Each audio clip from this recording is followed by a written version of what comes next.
لا حول ولا قوة إلا بالله العلي العظيم. حسبنا الله ونعم الوكيل، نعم المولى ونعم النصير. الحمد لله رب العالمين، الصلاة والسلام على سيدنا ونبينا وشفيع المذنبين أبي القاسم مصطفى محمد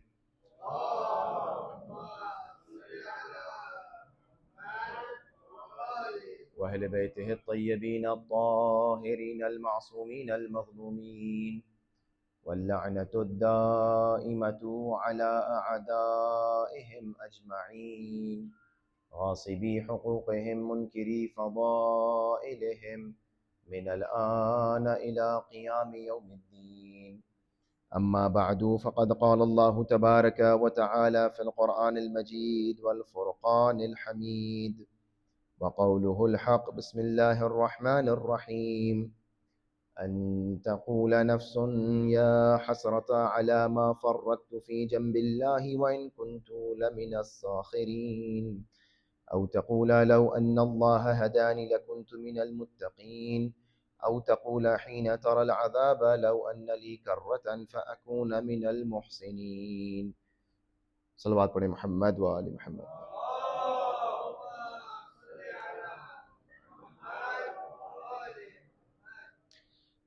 سورہ مبارک زمر کی آیت نمبر 56، 57 اور 58 میں پروردگار عالم ہم کو آگاہ کر رہا ہے اس چیز سے کہ جو قیامت میں سب کے ساتھ ہو سکتا ہے، اور یہ آگاہی اس لیے ہے کہ ہمارے ساتھ یہ چیز نہ ہونے پائے.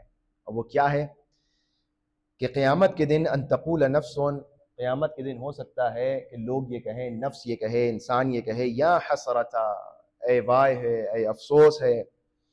مبادہ شخص یہ نہ کہے کہ افسوس ہے، ما فرطت فی جنب اللہ، کہ میں نے اللہ کے فرامین کو انجام دینے میں کوتاہی کی، اور میں اللہ کی نشانیوں، پیغمبروں، اس کی شریعت کا مذاق اڑانے والا تھا. میں اللہ کی شریعت کا مذاق اڑانے والا شخص تھا. او تقولا، یا ایسا نہ ہو کہ وہ یہ کہے لو ان اللہ ہدانی لکنت من المتقین، اگر اللہ نے میری ہدایت کی ہوتی تو میں متقی بن جاتا. او تقولا، یا ایسا نہ ہو کہ انسان قیامت کے دن جب عذاب کو دیکھے تو یہ کہے لو ان لی کرۃ فاکون من المحسنین، اے کاش میرے لیے دوبارہ پلٹ کر دنیا میں جانا ممکن ہوتا تو میں اچھے لوگوں میں سے، محسنین میں سے، احسان کرنے والوں میں سے میں بن جاتا. یعنی پروردگار عالم ہم سب کو ابھی سے آگاہ کر رہا ہے کہ قیامت کے دن ایسا نہ ہو کہ انسان وہاں جانے کے بعد جب عذاب کو اپنے سامنے دیکھے تو کیا کہے؟ کف افسوس ملے، اور کہے یا حسرتا، افسوس ہے مجھ کے میرے اوپر کہ میں نے اس دنیا میں رہتے ہوئے ان تمام باتوں کے اوپر غور و فکر نہیں کی. اب یہ جو میں البتہ میں یوم الحسرہ کو بیان کر چکا ہوں کہ قیامت کے ناموں میں سے ایک نام کیا ہے؟ یوم الحسرات، حسرت کا دن. انسان اس دن حسرت کرے گا. لیکن یہ حسرت کیوں ہوگی؟ سوال یہ ہے کہ یہ حسرت انسان کے لیے کیوں ہوگی؟ حسرت انسان کے لیے اس وقت ہوگی کہ جب اس کے ہاتھ سے فرصت نکل جائے. آج کا جو موضوع مجھے آپ کے سامنے ایک 20-25 منٹ بات کرنا ہے وہ یہ ہے کہ انسان کے ہاتھ سے اگر فرصت نکل جائے تو اس کو حسرت ہوتی ہے. فرصت کیا ہے؟ اپرچونٹی. انسان اگر اپرچونٹیز کو اپنے کھو دے اور اس اپرچونٹی کو اویل نہ کرے تو انسان کیا ہوتا ہے؟ ریگریٹ کرتا ہے، اس کو حسرت ہوتی ہے کہ بھائی یہ اتنی بہترین فرصت تھی اور یہ میرے. فرصت یعنی کیا؟ فرصت یعنی کوئی ایسا موقع کہ جب انسان کے لیے تمام ریسورسز، تمام ذرائع، تمام وسائل کسی نیک کام کے انجام دینے کے لیے آمادہ ہو اور انسان وہ کام نہ کرے. میں ایک مثال دوں. مثال کے طور پر آپ سے اعلان کر دیا جائے کہ جمعرات کے دن فلاں موضوع کے اوپر فلاں بات، فلاں جو ہے وہ مجلس پڑھی جائے گی. آپ حضرات آئیے، اگر آپ کو یہ مسائل نہیں پتہ ہیں، یہ چیزیں نہیں معلوم ہیں تو آ کے پوچھئے. یا مثال کے طور پر فلاں دن جو ہے وہ مولانا صاحب کو جو ہے وہ معین کیا جاتا ہے کہ وہ آئیں گے، بیٹھیں گے، جس کو جو سوال پوچھنا ہے وہ پوچھ لیں. یہ فرصت ہے، یہ ایک اپرچونٹی ہے. انسان کے درمیان اعلان کر دیا گیا کہ بھئی ٹیچر موجود ہے، کلاس رکھی جا رہی ہے، انسان کے پاس جو ہے وہ زندگی بھی مہیا ہے, تمام ریسورسز ہیں, تمام وسائل ہیں, لیکن اگر انسان اس فرصت سے استفادہ نہ کرے تو قیامت کے دن اسے سوال ہوگا. یہ ایک مثال ہے, اور ایسی درجنوں مثالیں انسان کے سامنے موجود ہیں کہ انسان فرصت سے استفادہ نہیں کرتا, اویل نہیں کرتا ان اپرچونٹیز کو. یہ جو ہمارے امام فرماتے ہیں الفرصۃ تمر مر السحاب فانتہزوا الفرص الخیر, امام فرما رہے فانتہزوا فرص الخیر, امام فرما رہے فرصتیں جو ہیں, جو اپرچونٹیز ہیں, they pass by like clouds. آپ دیکھتے ہیں آسمان میں کلاؤڈز کیسے لگتا ہے کہ وہیں پہ کھڑا ہے, جب آپ when you look at the cloud آپ کو لگتا ہے وہیں پہ کھڑا رہے گا, وہ کبھی جائے گا نہیں. پھر 2 منٹ کے بعد دیکھیے گا کلاؤڈ موو ہو کے ادھر آ جائے گا, پھر تھوڑی دیر بعد دیکھیے گا وہ اور آگے بڑھ جائے گا. یعنی آپ کو محسوس نہیں ہوگا لیکن it's moving, it's passing by. تو امام کیا فرماتے ہیں فانتہزوا فرص الخیر, جاؤ اور جا کر ان فرصتوں کو پکڑ لو, جاؤ اور جا کر ان فرصتوں کو جو ہے وہ گراب کر لو, ان اپرچونٹیز کو, کیوں؟ چونکہ یہ بھاگ جائیں گی. یہ فرصت دنیا ہے ہمارے سامنے فرصت. اب فرصتیں کیا ہے؟ ہماری زندگی فرصت ہے, نعمت ہے, فرصت ہے. ہمارا ایمان ایک نعمت ہے, بہترین فرصت ہے. یہ امام بارگاہ آپ کے لیے فرصت ہے, یہ امن و امان آپ کے لیے فرصت ہے, یہ عمر, یہ جوانی, یہ تمام ریسورسز. آپ یقین جانیے بہت سی ایسی جگہیں ہیں, آپ جانتے ہیں, یقین کرنے کی ضرورت نہیں, آپ کے سامنے حالات ہیں, بہت سی ایسی جگہیں ہیں جہاں پر امنیت نہیں ہے, سیفٹی نہیں ہے, سیکیورٹی نہیں ہے. آپ اتنا اس طریقے سے اطمینان کے ساتھ بیٹھ کر پروردگار عالم کی عبادت نہیں کر سکتے, ذکر اہل بیت نہیں کر سکتے. یہ ایک فرصت ہے یا نہیں ہے؟ اگر خدا نہ خواستہ یہ فرصت انسان سے چھین لی جائے, جوانی, جو جوان ہمارے سامنے ماشاءاللہ بیٹھے ہیں, جوانی کیا ہے؟ فرصت ہے. یہ فرصت اگر پاس ہو جائے, یہ فرصت چلی جائے, انسان کتنی جلدی جو ہے وہ 40 اور 50 اور 60 کی طرف بڑھ رہا ہے. ہم جو اپنے ارلی 40s میں ہیں وہ یاد کرتے ہیں ہمارے جو ہے وہ 30 سال میں ہم کیا کرتے تھے, کھیلتے تھے, کودتے تھے, تھکتے نہیں تھے, جہاں چلے گئے مرضی آئے, جتنا جو ہے وہ کھیل لیا, جتنا جو ہے وہ اب نہیں ہے. وہ انرجی نہیں باقی رہ گئی, وہ فرصت اب نہیں ہے. لہٰذا یہ جو ہمارے پاس فرصتیں ہیں, یہ جوانی, یہ عمر, یہ توفیقات, یہ ذہنی سکون, یہ روحی اطمینان, یہ سب فرصتیں ہیں. انسان اس فرصت کو اس وقت اس کی قیمت پتہ چلے گی جب انسان اس دنیا سے چلا جاتا ہے. جب انسان اس دنیا سے گزر گیا تب اس کو پتا چلا کہ اللہ اکبر, میرے پاس اتنی فرصتیں تھیں اور میں نے ان فرصتوں سے استفادہ نہیں کیا. لہٰذا امام اپنے خط میں اپنے بیٹے امام حسن مجتبی علیہ السلام کے لیے تحریر فرماتے ہیں. صلوات پڑھیں محمد والے. اور کتنا خوبصورت جملہ ہے, فرصت. یاد رہے موضوع کیا ہے؟ فرصت, اپرچونٹیز جو ہمارے پاس آتی رہتی ہیں. امام فرماتے ہیں اپنے بیٹے سے کہ الفرصت سریعۃ الفوت وبطیعۃ العود. فرصت کی ایک کوالٹی ہے, اپرچونٹی کا ایک نیچر ہے. وہ نیچر کیا ہے کہ فرصت جو ہے وہ سریعۃ الفوت, آتی ہے اور فوراً چلی جاتی ہے, وبطیعۃ العود, اور اس کا واپس آنا بہت سلو ہوتا ہے. آتی ہے بہت جلدی چلی جاتی ہے, اب آپ ویٹ کریں گے تو بہت دیر میں آئے گی. مثال کے طور پر اس وقت ماہ رجب میں 10 ہم اعمال کر سکتے تھے, عبادات کر سکتے تھے, جن لوگوں نے کی ہے, میں اپنے آپ بارے میں کہہ رہا ہوں, جن لوگوں نے کیا اعمال بہترین, میں نہیں کر سکا بہت سی چیز. تو اب ہمارے پاس جو ہے وہ ماہ شعبان موجود ہے. اب ماہ شعبان کے بعد ماہ رمضان ہے. اب یہ رمضان 1 سال بعد آئے گا, اگر ہماری اتنی عمر ہوئی کہ ہم اس کو درک کر سکے. یہ ماہ شعبان 1 سال بعد آئے گا, اگر ہماری اتنی عمر ہوئی, ہمیں اتنی فرصت ہوئی, ہمیں اتنی توفیق ہوئی کہ ہم اس کو درک کر سکیں. لہٰذا ابھی جو ہمارے پاس یہ جو ٹائم ہے ماہ شعبان کا, عبادتوں کا, روزہ, نماز, اپنی نماز قضا, انسان عبادات, دعائیں, اپنے اعمال کے اوپر توجہ کرنا, یہ بہت بڑی فرصت ہے. لہٰذا یہ سب سے امپورٹنٹ چیز ہے, سب سے بڑی فرصت اور نعمت انسان کی حیات ہے, عمر ہے, زندگی ہے. اس کو فالتو کاموں میں, بیکار کاموں میں ضائع نہ کریں. انسان جو ہے وہ اپنی زندگی کا روز صبح اٹھ کے جائزہ لے. میرے پاس 24 گھنٹے ہیں, آج اب سے لے کر میرے پاس 24 گھنٹے ہیں, میں ان 24 گھنٹوں میں اس فرصت کو کس طرح استعمال کروں گا. ائمہ علیہ السلام نے آپ کو بتایا, اس کو ڈیوائیڈ کریے. اللہ کی فرما برداری میں, رزق حلال کی کمائی میں, تھوڑا سا ریکریشن ٹائم ہو, تفریح ہو, کھیل ہو, مذاق ہو, دوستوں کے لیے ہو, فیملی کے لیے ہو, یہ تمام ٹائم انسان سیٹ کرے. یہ نہیں کہ ایگزیجریٹ کر کے ایک ہی چیز میں سارا وقت لگا دیا. اب اگر پیسہ کمانے میں آئے ہیں تو سارا وقت پیسہ کمانے میں لگا دیا. نہیں, فیملی ٹائم کہاں ہے, آپ کے جو ہے عبادات کہاں ہے. اگر جو ہے انسان تفریح میں آ رہا ہے تو سارا ٹائم تفریح اور کھیل اور مذاق اور دوستوں میں لگا دی. فیملی ٹائم ضروری ہے. اپنا جو ہے وہ رزق حلال کمانا ضروری ہے. بیلنس انسان کی زندگی میں بہت ضروری ہے. یہ جو فرصتیں ہیں امام فرماتے ہیں پھر سے بادر الفرصت قبل ان تکون غصۃ، پھر سے اپنے بیٹے سے فرماتے ہیں میرے بیٹا حسن فرصتوں کو اس وقت جب تک پاس ہے پکڑ لو، ورنہ تمہیں جو ہے صرف افسوس کے علاوہ کچھ نہیں ملے گا. بادر الفرصہ قبل ان تکون غصۃ، غصہ یعنی غم و غم اور افسوس جو ہے وہ ریگریٹ میں تبدیل ہو جاتا ہے فوراً، چونکہ یہ اپرچونٹیز آتی ہیں اور فوراً چلی جاتی ہیں. لہٰذا بڑی انسان کے لیے ضروری ہے اس بات کو جاننا، اور ہر عقل مند انسان اس بات کو محسوس کرتا ہے کہ میرے پاس اس وقت ایک فرصت ہے، بہترین نعمت ہے. آپ یہ دیکھیے بہت سے ایسے لوگ ہیں کہ جو بلایا جاتا ہے کہ بھئی پروگرام ہے، پروگرام میں آئیے، نماز جماعت ہے، نماز جماعت میں آئیے، مدرسہ ہے، مدرسے میں آئیے، قرآن کمپٹیشن ہے، قرآن کمپٹیشن. یہ سب انسان کے لیے فرصتیں فراہم کی جا رہی ہیں. اب اگر ایک جگہ انسان کے لیے فرصتیں فراہم کی جا رہی ہیں اور لوگ اس فرصت سے، اس اپرچونٹی سے استفادہ نہ کریں، تو قیامت کے دن اس نعمت کے بارے میں سوال ہوگا. اور اس کے بعد انسان کے پاس جواب تیار ہونا چاہیے اپنے مولا کے لیے، آقا کے لیے، کہ تمہارے لیے اگر یہ فرصت تھی تو تم نے کیوں اس کو ضائع کر دیا؟ تم کو ہم نے جوانی دی تھی، تم نے اپنی جوانی تمام فالتو کاموں میں برباد کر دی. راتوں کو جاگ جاگ کر، دوستوں میں بیٹھ کر، جاؤ بیٹھو جاگو، لیکن ایک لمٹ ہو، ایک حد ہو، ایک حدود ہو. انسان جو ہے وہ حدود کو کراس کرنے لگتا ہے تو فرصتیں بیکار ہونے لگتی. اس کو کہتے ہیں اسراف. اس کو کیا کہتے ہیں؟ اسراف. یہ ایگزیجریٹ کرنا کسی چیزوں کو، اپنی زندگی کو، اپنی عمر کو.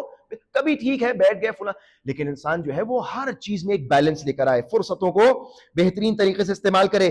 رسالت میں فرماتے ہیں واللہ ما یساوی ما مضى من دنیاکم هذه باہدب بردی هذا. رسالت میں آپ نے اپنی ابا اور اپنے جو ہے وہ لباس کی طرف اشارہ کیا. برد یعنی وہ جو ابا پہنے تھے. اکثر آپ نے دیکھا ہے برد میں جو ہے وہ روئے نکل آتے ہیں، کپڑے کی جو ہے وہ تھریڈز نظر آ رہی ہوتی ہیں. تو رسالت ماں فرماتے ہیں کہ یہ جو تمہاری دنیا میں سے گزر گئی، دنیا تمہاری زندگی جو گزر گئی، میری ابا سے نکلے ہوئے یہ تاگے تمہاری اس دنیا سے بہتر ہیں. اس کی کیا ویلیو ہے؟ کوئی ویلیو نہیں، انسان نوٹس بھی نہیں کرتا. رسالت ماں فرما رہے ہیں جو گزر گیا وہ گزر گیا، اس کی کوئی ویلیو نہیں ہے. وَلَمَا بَقِيَ مِنْهَا أَشْبَهَ بِمَا مَضَى مِنَ الْمَاءِ بِالْمَاءِ. اور جو چیز باقی ہے وہ ویسی ہی ہے جو گزر گئی. جس طرح سے ایک پانی کو دوسری پانی سے تشبیہ دی جاتی ہے، پانی سیم لگ رہا ہے، تو جو ابھی باقی ہے وہ بھی ویسا ہی ہے، یعنی جو آنے والا ہے وہ ویسا ہی ہے جو چلا گیا. تمہاری دنیا، تمہاری زندگی میں سے کوئی الگ چیز نہیں ہونے والی ہے. وَكُلٌّ إِلَى بَقَاءٍ وَشِيكٍ وَزَوَالٍ قَرِيبٍ. اور جو چیز اس دنیا میں ہے وہ کیا ہے؟ بہت قلیل مدت کے لیے، بہت قلیل. ہم سمجھتے ہیں کہ ارے دولت، پیسہ، شہرت، گھر بار، گاڑی، فلاں گھوڑا سب ہو جائے. نہیں، رسالت میں فرمانے وَكُلُّ إِلَى بَاقٍ بَقَاءٍ وَشِيكٌ وَزَوَالٍ قَرِيبٍ. ہر چیز کی بقا کم ہے اور اس کا زوال بہت قریب ہے. ہمارے پاس آج دولت ہے، ممکن ہے کل نہ ہو. ہمارے پاس آج حیات ہے، ممکن ہے کل نہ ہو. ہمارے پاس آج صحت ہے، یقین جانیے صحت. مجھے ایک حدیث یاد آ رہی ہے، امام فرماتے ہیں 3 چیزیں ایسی ہیں جس کو کبھی کم نہیں سمجھنا چاہیے، جس کو کبھی جو ہے نیگلیکٹ نہیں کرنا چاہیے. ایک انسان کی بیماری، ایک انسان کی بیماری. اب باقی 3 نہیں بیان کریں گے تو وقت نکل جائے گا. ایک انسان کی بیماری وہ چیز ہے کہ جس کو کم نہیں سمجھو، کیونکہ بیماری اتنی جلدی پھیلتی ہے انسان کے بدن کے اندر کہ انسان کی صحت فوراً خراب ہو جاتی ہے. جو لوگ اس چیز کو ایکسپیرینس کر چکے ہیں، اللہ پروردگار سب کو صحت اور عافیت دے، لیکن جب بیماری آتی ہے تو انسان کی پوری صحت خراب ہو جاتی ہے. نہ پڑھائی کرنے کا دل چاہتا ہے، نہ نماز پڑھنے کا دل چاہتا ہے، نہ روزہ رکھنے کا دل چاہتا ہے، نہ اچھی بات کرنے کا دل چاہتا ہے. بس انسان جو ہے دل چاہتا ہے لیٹا رہے، کوئی نیک کام کرنے کا، کوئی حرکت کرنے کا دل نہیں چاہتا. کیوں؟ انسان ایک دم ریسٹلیس فیل کرتا ہے کیونکہ اب صحت نہیں رہی. اب جب انسان کے پاس صحت ہے تو انسان اس صحت کو غنیمت جانے. ہر چیز جو انسان کے پاس ہے وہ گزر رہی ہے، بہت تیزی سے گزر رہی ہے. رسالت میں فرما رہے ہیں کہ جو تمہارے پاس ہے، جو چیز موجود ہے وہ فوراً وزوال قریب، اور اس کا زوال بہت قریب ہے.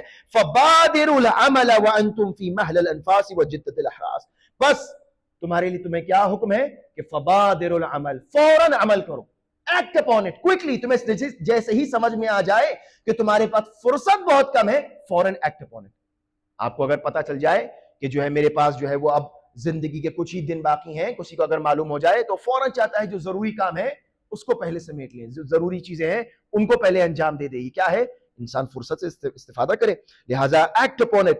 پھر رسالت ماں فرماتے ہیں قبل، اس سے پہلے کہ ان تؤخذوا بالکظم فلا ينفع الندم. اس سے پہلے کہ موت کے پنجے آ کر تمہیں گلے سے جکڑ لے، تمہارا حلق پکڑ لے۔ رسالت مآب کی تعبیر یہ ہے کہ اس سے پہلے تمہیں آ کر گلے سے پکڑ لے، فلا ينفع الندم، اور جب تمہیں گلے سے پکڑ لیا جائے گا تو اس وقت ندامت اور ریگریٹ کا کوئی فائدہ نہیں ہوتا۔ پھر اس وقت انسان کہتا رہے، ہاتھ جوڑتا رہے ملک الموت کے سامنے، مجھے ایک لمحے کی فرصت مل جائے، تو فرصت نہیں ملنے والی ہے۔ یہ پہلی باتیں میں اپنے آپ سے کہہ رہا ہوں، اس کے بعد آپ لوگوں سے، یا ابن آدم، امام حسن علیہ السلام پھر سے فرماتے ہیں، اے بنی آدم، انک لم تزل فی هذه الهدم عمرک منذ سقطت من بطن امک، دیکھو جان لو جب سے تم اس دنیا میں آئے ہو اس وقت سے تمہاری زندگی ختم ہونا شروع ہو گئی ہے۔ بڑا خوبصورت جملہ ہے، جب سے تمہاری شروعات ہوئی ہے وہیں سے تمہارا اختتام شروع ہو گیا، یعنی تم اپنے اختتام کی طرف بڑھ رہے ہو۔ اور یہ بہت لاجیکل بات ہے کہ جب سے انسان پیدا ہوا ہے اس کا کاؤنٹ ڈاؤن شروع ہو گیا ہے۔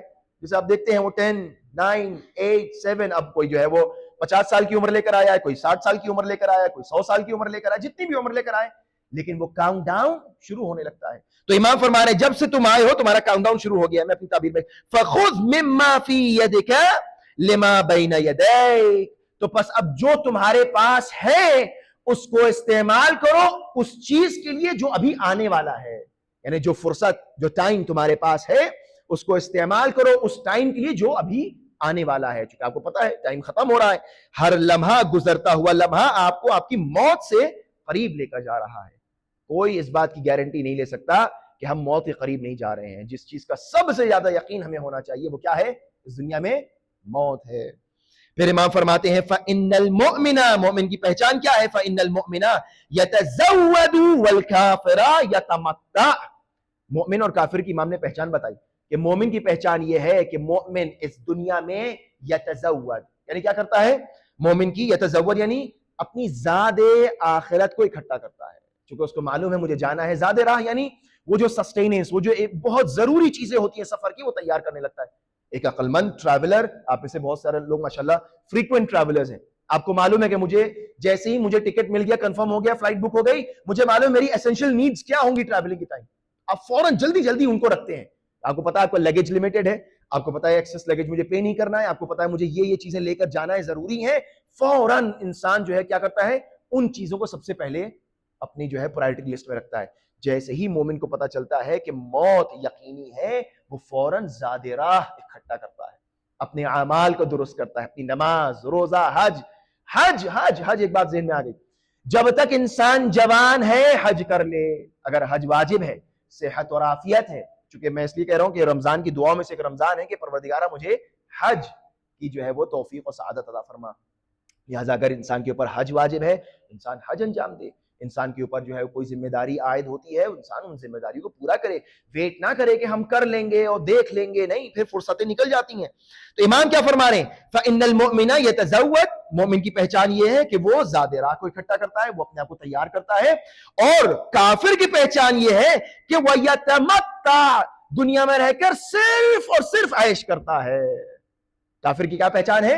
اس کو کوئی پرواہ نہیں، اس کو پڑھی ہی نہیں ہے کل کیا ہونے والا ہے، وہ صرف عیش کر رہا ہے، صرف اور صرف دنیا اس کے لیے سب کچھ ہے، اس کو اس دنیا کے بیونڈ کچھ نظر ہی نہیں آتا، اس کی دید، اس کی بصر، اس کا ویژن ہے ہی نہیں کوئی آگے کا، لہٰذا اس کو پتہ ہی نہیں دنیا کے بعد آخرت بھی ہے۔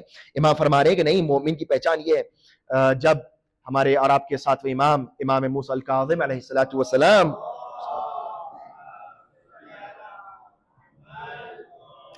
آپ کو جو ہے وہ ہارون الرشید ملعون نے جو ہے وہ نماز اور مناجات کی حالت میں گرفتار کروایا اور منتقل کروایا بصرے کی جانب۔ آپ جانتے ہیں میں نے اس دن آپ کے سامنے عرض کیا تھا کہ امام کاظم علیہ السلام مستقل لا یزال ینتقل من السجن الى السجن، مصائب کا جو جملہ ہے امام کے لیے وہ یہ ہے کہ مستقل امام کو ایک زندان سے دوسرے زندان لے جاتے تھے۔ تو امام کو جب ایک زندان بصرے میں لے کر گئے تو زندان بان نے جو ہے وہ، اس کا نام عیسیٰ بن جعفر بتایا جاتا ہے، اس نے اس سپاہی سے پوچھا کہ یہ بتاؤ کہ موسیٰ بن جعفر جو ہے وہ زندان میں کیا کرتے ہیں؟ تو اس نے جو ہے وہ ایک دن کان لگا کے سنا کہ ساتویں امام جو ہے وہ کیا راز و نیاز کر رہے ہیں اپنے رب سے۔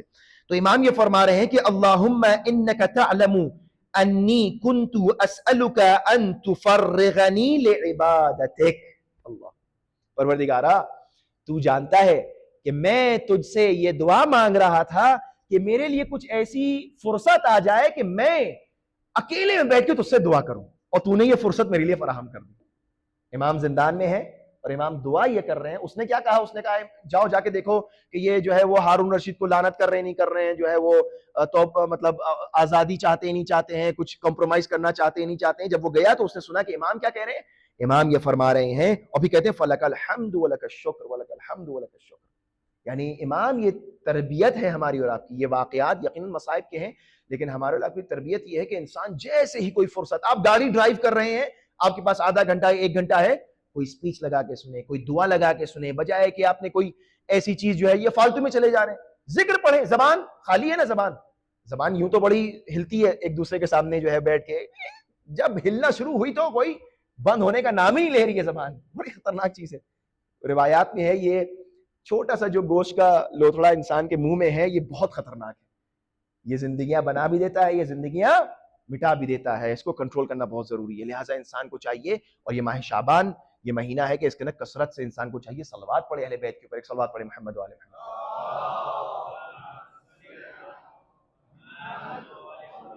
تو بیٹھے ہوئے صلوات پڑھیں، ذکر پڑھیں، چل رہے ہیں، جا رہے ہیں، آ رہے ہیں۔ اگر انسان کو واقعا صلوات پڑھنے کی عادت ہو جائے تو فالتو بحثی نہ کریں۔ 2 لوگ آپس میں کھڑے بات کر رہے ہیں، انسان جائے گا وہاں سے گزرے گا، انسان کو ذکر کرتے ہوئے، مومن کی علامت یہ ہے کہ مومن کو دیکھ کر انسان اللہ کی یاد میں پڑ جائے، اللہ یاد آ جائے، مومن کی علامات میں سے یہ۔ تو اب ہماری ابھی کم از کم ذمہ داری یہ ہے کہ اگر ہم کہیں دیکھیں کوئی گڑبڑ ہو رہی ہے تو صرف ہمارا وجود وہاں پر جا کر کھڑے ہو جانا اس کی اصلاح کا سبب بنے، نہ یہ کہ ہم وہاں جائیں اور آگ میں جا کر تھوڑا سا اور تیل ڈال کے آ جائیں۔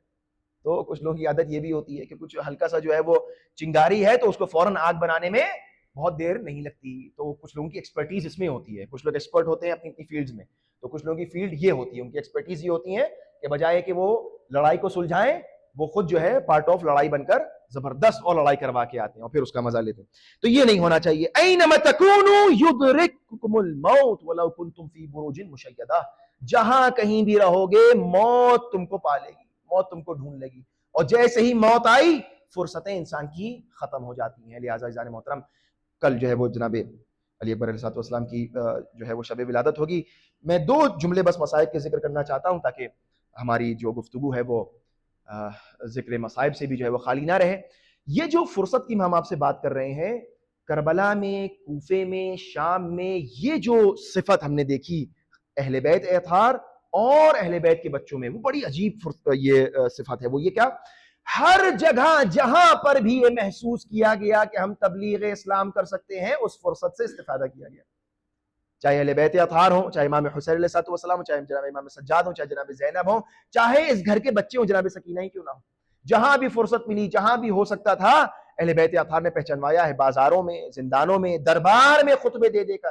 لہٰذا ان فرصتوں میں سے ایک فرصت یہ تھی کہ جب جناب علی اکبر علیہ السلام میدان کارزار میں جا رہے تھے تو امام حسین علیہ السلام نے آسمان کی طرف رخ کیا ہے اور میدان میں سامنے آئے اور آنے کے بعد فرمایا کہ اللہم اشہد علی ہؤلاء القوم لقد برز غلام، کون سا غلام، کون سا جوان ہے، اللہ تو گواہ ہے نا کہ اب وہ جوان جا رہا ہے اعداء کی طرف کہ اشبہ الناس خلقا و خلقا و منطقا الی رسول، کہ سب سے زیادہ تیرے رسول سے شبیہ ہے۔